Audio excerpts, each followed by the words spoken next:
Hello दोस्तों, स्वागत है आप सबका स्लीपी क्लासेस में। आज हम 5 क्वेश्चंस एनवायरनमेंट के डिस्कस करेंगे जो कि मोस्टली करंट अफेयर्स में से है। एंड एक बार आप इस वीडियो को देखिए, इन क्वेश्चंस को सॉल्व कीजिए।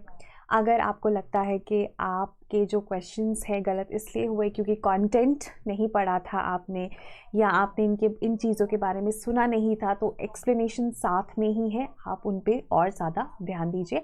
एंड वीडियो देखने के बाद ज़रूर अपना स्कोर कमेंट्स में लिखिए, और अगर कोई डाउट है तो वो भी आप मुझे कमेंट्स में पूछ सकते हैं। शुरू करने से पहले एक छोटी सी अनाउंसमेंट है कि अगर आप 24 का प्रीलिम्स दे रहे हैं तो उसके साथ साथ आप एक मॉक टेस्ट भी ज़रूर दीजिए जो कि 25 दिसंबर को शेड्यूल्ड है। And it is on the lines of UPSC. माने कि सुबह आपका जीएस का होगा 9:30 से 11:30 तक, और फिर उसके बाद 2:30 से 4:30 तक CSAT या paper 2।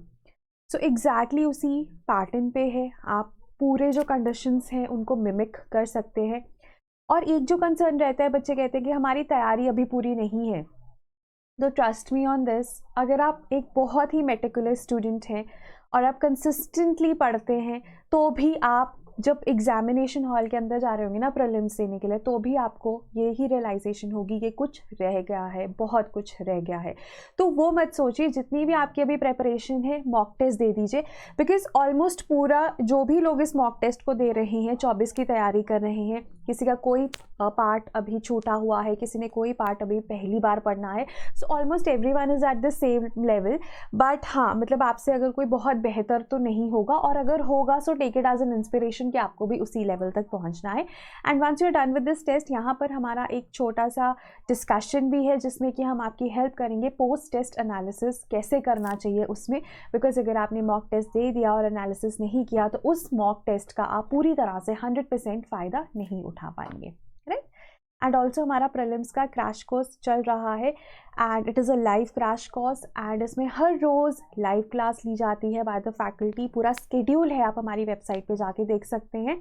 And you not only have the discussion of PYQs but also the practice test, and there are special classes. जो चीज़ें प्रीलिम्स के लिए बहुत ज़्यादा इंपॉर्टेंट है उनके लिए स्पेशल क्लासेस भी है, उन पर स्पेशल फोकस भी है। तो काफ़ी एक कॉम्प्रिहेंसिव कोर्स है। अगर आप इसमें इनरोल करना चाहते हैं, आप हमारे टोल फ्री नंबर 1800890303 पे कॉल कर सकते हैं। Now starting with the first question. Now this question is based on USD 100 billion goal, $100 billion का गोल। न्यूज़ में भी ये इसी तरह से रहता है। तो इसके बारे में आपसे ना 3 स्टेटमेंट्स पूछी गई हैं और आपसे पूछा गया है कौन सी करेक्ट है।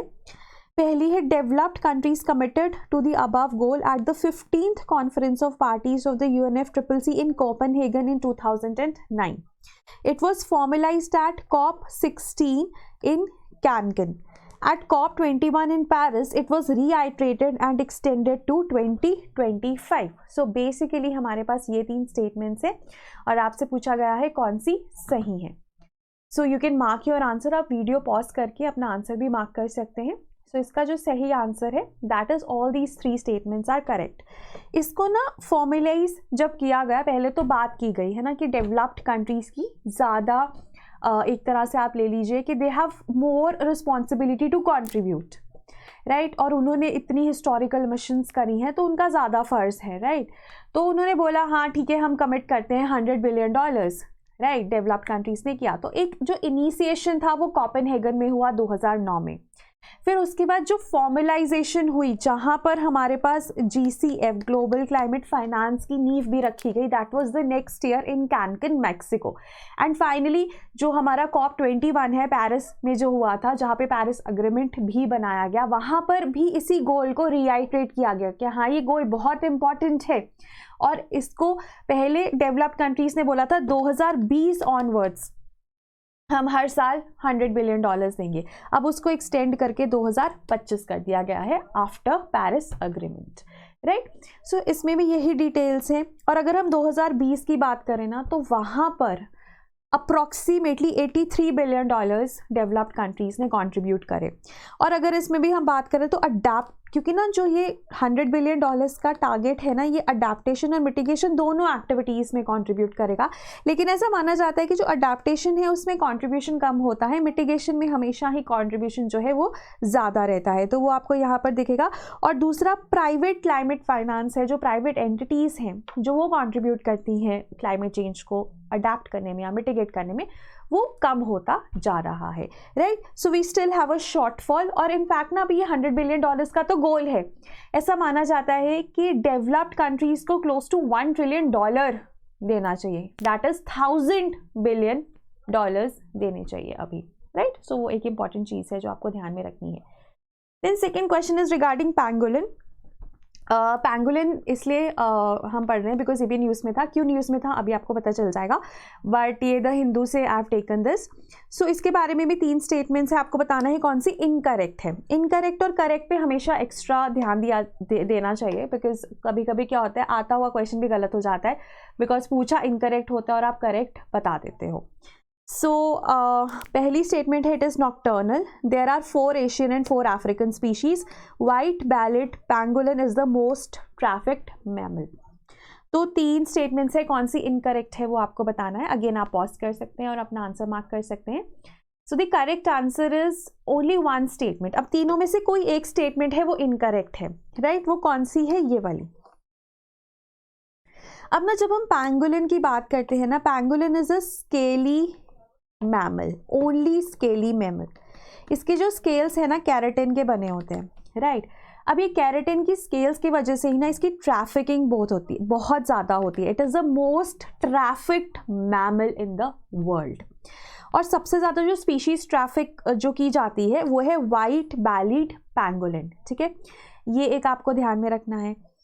अब ना जो ये स्केली मैमल है ना, इसको स्केली एंट ईटर भी कहा जाता है, ठीक है। क्योंकि ना ये इसकी जो डाइट है पैंगोलिन्स की, वो it feeds on insects, it is insectivorous, ठीक है। एंट्स और टर्माइट्स के ऊपर फीड करती है। और ऐसी जो डाइट होती है ना उसको मेरमिकोफेगस भी कहा जाता है, that is it feeds on ants and termites, ठीक है। सो ये कुछ इन्फॉर्मेशन थी। अब 4 एशियन और 4 अफ्रीकन स्पीशीज थी पहले। रिसेंटली एशिया में चाइना के यूनान डिस्ट्रिक्ट में एक नई पैंगोलिन की स्पीशीज को डिस्कवर किया गया, जिसका नाम भी पता है क्या है, मैनिस मिस्टीरिया, ठीक है। उसका नाम है Manis mysteria because it is a mysterious sort of an enigmatic species. Manis, जितनी भी एशियन पैंगोलिन है ना वो मैनिस स्पीशीज को बिलोंग करती हैं। तो जो नई 5वीं एशियन स्पीशीज आई, चाइना में डिस्कवर की गई है, इसका नाम मैनिस मिस्टीरिया दे गया। तो ये इसकी वजह से न्यूज़ में थी कि मैनिस मिस्टीरिया एक नई एशियन पेंगोलिन डिस्कवर हुई है। पहले 4 ही अफ्रीकन थी और 4 ही एशियन थी, टोटल 8 थी, अब 9 हो गई हैं। एशियन ज़्यादा हो गई हैं, अफ्रीकन कम रह गई हैं, ठीक है। अब रिसेंटली ना जो आप 17 दिसंबर में द हिंदू का जो साइंस एंड टेक वाला पेज होता है, जो साइंस वाला पेज होता है जिसमें से बहुत क्वेश्चंस आते हैं, लास्ट ईयर भी वैगल डांस वहीं से आया था, उसमें से एक लाइन मैंने उठाई, the white bellied pangolin is the world's most trafficked mammal, और मैंने इसमें डाल दिया। तो पैंगोलिन पिछले साल या अगर आप 24 का पेपर दे रहे हो तो उस हिसाब से जो न्यूज़ में रही है, 2 चीज़ों की वजह से, Manis mysteria recently discovered Asiatic pangolin species from China, Yunnan district, Yunnan province, and white pangolin being the world's most trafficked mammal. और ये जो वाइट बैलेट है, इट इज़ यहाँ पर अगर आप देखोगे तो ये हमें मोस्टली जो है अगेन एशिया और अफ्रीका दोनों में ही मिलती है। ये वाली जो है अफ्रीकन है। और ना पैंगोलिन की जो एक खास बात होती है ना कि it rolls itself into a ball. जब भी कोई इसे खतरा दिखता है ना तो ये बॉल की फॉर्म में रोल हो जाती है, और जो लाइन तक भी ना उसको ब्रीच नहीं कर पाते, लाइन्स को भी खाने में दिक्कत होती है क्योंकि ये बॉल बन जाती है। इनफैक्ट इसका जो नाम है ना पैंगोलिन, वो उसी के ऊपर है कि it becomes a rolling ball, ठीक है। तो वो इसको थ्रेट फील होता है तो वो बॉल में कन्वर्ट हो जाती है। तो ये भी एक बहुत इंपॉर्टेंट चीज़ है जो आपको नोट करनी चाहिए। इस पे इनफैक्ट क्वेश्चन भी आया हुआ है, right. So that was regarding this. Then next question है मॉस्किटो फिश किसे कहा जाता है। मॉस्किटो फिश बेसिकली वो फिश होती है जो मॉस्किटो के लार्वा में फीड करती है। तो जहाँ पे भी डेंगू मलेरिया जैसी बीमारियाँ फैली हुई है, बिकॉज वो मॉस्किटोज से फैलाते हैं मॉस्किटोज उनको, तो वहाँ पर ये फ्रेश वाटर बॉडी में इसको छोड़ दिया जाता है and they eat the mosquito larva. Approximately 100 से 300 लार्वा ये एक दिन में खा लेते हैं। तो इस वजह से ना it is a natural biological control method for mosquitoes. आपको बताना है इनमें से कौन सी मॉस्किटो फिश है, ठीक है, ये 3 नाम है। Again you can mark your answer. So the correct answer is A, Gambusia affinis, ये राइट। जो हॉलब्रुकाई है ना, ये वाली जो है इसको ईस्ट मॉस्किटो फिश कहा जाता है, बट ये वाली जो स्पीशीज़ है ना, it is not effective as a mosquito eater, क्योंकि इस फिश की जो डाइट है ना वो मेजरली मॉस्किटो लार्वे नहीं है, ठीक है। तो दोनों का अगर आपको स्पेसिफिकली पूछ लिया जाए तो गैम्बूजिया एफिनिस है, बट हाँ कई कई जगह पे गैम्बूजिया भी लिखा हो सकता है, तो वो भी सही हो जाएगा बिकॉज स्पीशीज तो वही है, लेकिन अगर प्रिसाइज नाम आ जाए तो एफिनिस ही है। हॉलब्रुकाई को ईस्टर्न मॉस्किटो फिश कहा जाता है, लेकिन ना इसका जैसे मैंने बताया ज़्यादा मॉस्किटो लावा पे फीड नहीं करती, उसका डाइट का मेजर पार्ट नहीं है, तो नहीं इफेक्टिव होगी as a biological control method as affinis, ठीक है। लेकिन जो एक इंपॉर्टेंट चीज़ है दोनों फिश के बारे में, गैम्बूजिया एफिनिस और गैम्बूजिया हॉलब्रुकाई के बारे में, कि इनकी ना हाई ब्रीडिंग कैपेसिटी होती है, मतलब बहुत ज़्यादा ना ये अपने बच्चे देते हैं, तो उस वजह से ना ये इन्वेजिव हो जाते हैं, तो इसका ना ये नुकसान है। तो बहुत जगह पे ना आपको ये भी पढ़ने को मिलेगा कि mosquito fish is not an effective method, ठीक है। और इवन अगर आप मॉस्किटो फिश को यूज़ भी कर रहे हो ना, तो भी उसके साथ ना आपको इंटीग्रेटेड अप्रोच लेकर आनी पड़ेगी कि जो सोर्सेज हैं जैसे ओपन ड्रेनेजेस हैं या पडल्स हैं, उनको भी कम करना चाहिए ताकि मॉस्किटोज की ब्रीडिंग कम हो। सो अलोन अगर आप ये कहो कि मैं गैम्बूजिया फिश को छोड़ दूंगा वाटर बॉडी में और वो सारे मॉस्किटो लावे को खा जाएंगे, तो ऐसा नहीं होगा। उसके और नुकसान भी है कि उनकी ब्रीडिंग कैपेसिटी ज़्यादा है, तो इन्वेजिव हो जाते हैं, तो वो वाली प्रॉब्लम भी इनके साथ अटैच्ड है। The next question is regarding ecocide, ये भी न्यूज़ में रहता है। So it is the human impact on the environment causing mass destruction to that environment, right? Various nations have codified it as a crime including India. इसमें भी incorrect पूछा गया है, आपको बताना है कौन सी incorrect है। So the correct answer is neither 1 और नॉर 2, नहीं ये गलत है, इसका आंसर ही गलत मार्क किया हुआ है, क्योंकि जो सेकंड स्टेटमेंट है वो गलत है, फर्स्ट जो स्टेटमेंट है वो सही है, तो हमारा आंसर बी हो जाएगा। ये आप अगर आपने इसका आंसर डी नहीं है, I will get it corrected, इसका आंसर बी है, बिकॉज इंडिया ने नहीं कोड, बहुत सारे देशों ने इकोसाइड को कोडिफाई किया है एज अ क्राइम, लेकिन इंडिया ने नहीं किया, ठीक है। सो इसलिए जो सेकंड स्टेटमेंट है वो हमारी इनकरेक्ट हो जाती है, जो फर्स्ट स्टेटमेंट है that is correct, so the answer is B, ठीक है, right. Then last question is Alterra. Now this is related to, I will just not say because then आपको आंसर आ जाएगा। खैर क्या है ये? India's first renewable energy alternative investment fund, innovative financing approaches for EV infrastructure in India, world's largest private investment vehicle for climate change action, none of the above. तो आपको बताना है इसका आंसर क्या है सही। आप अगेन पॉज कर सकते हैं। The correct answer is C, ठीक है, सी है इसका सही आंसर। बेसिकली ना ये COP28 पे फॉर्मलाइज हुआ। ये ना एक प्राइवेट इन्वेस्टमेंट व्हीकल है जो कि लुनेट ने लॉन्च किया है, जिसको खुद फंडिंग मिली है ना। अब लुनेट ने इसको लॉन्च किया है कि ना जितने भी प्राइवेट सोर्सेज हैं फॉर इन्वेस्टमेंट सोर्सेज जो कि इन्वेस्ट करना चाहते हैं क्लाइमेट चेंज एक्शन को लेकर, उनके लिए एक इन्वेस्टमेंट फंड है ये, ठीक है। मतलब जितने भी, अगर आप एक प्राइवेट एंटिटी हो और आप क्लाइमेट चेंज एक्शन को लेके आप फील करते हो and you want to contribute, तो आप एल्टेरा में पैसे लगा सकते हो। एल्टेरा का मेन आइडिया है कि 2030 तक वो 25 बिलियन USD इकट्ठा कर लेगा for climate change action.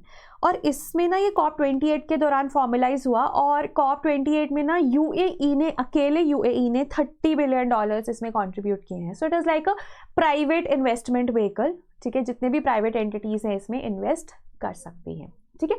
So that is the main idea behind this Alterra and it was in news, hence we have formulated a question. So इसका जो आंसर है दैट इज सी, राइट। और आप अपने answers mark कर दीजिए and देखिए कितना टोटल बनता है आपका, 5 में से कितने क्वेश्चंस आपने सही किए हैं। और लास्टली अगर आपको इसका PDF चाहिए तो इस टेलीग्राम चैनल पे मिलेगा, आप इस पे और क्वेश्चंस भी डिस्कस कर सकते हैं। This is one channel dedicated for prelims preparation, link again आपको डिस्क्रिप्शन में मिल जाएगा। सो that was all from my side. Have a great study schedule, ठीक है। पढ़ते रहिए और मेहनत करते रहिए और कोशिश कीजिए कि जो भी आपकी लिमिट आपके दिमाग में है कि अगर आप अभी सोच रहे हो कि मैं 12 बजे तक पढ़ूंगा या मैं 2 बजे तक पढ़ूंगा, थोड़ा सा उसको एक्सटेंड करने की कोशिश कीजिए, बिकॉज थोड़ा थोड़ा जो एक्सटेंड हम करते हैं ना, उसी में बहुत ज़्यादा कभी कभी हम अचीव कर जाते हैं, right. So that was all from my side. Have a good night, thank you so much and all the best.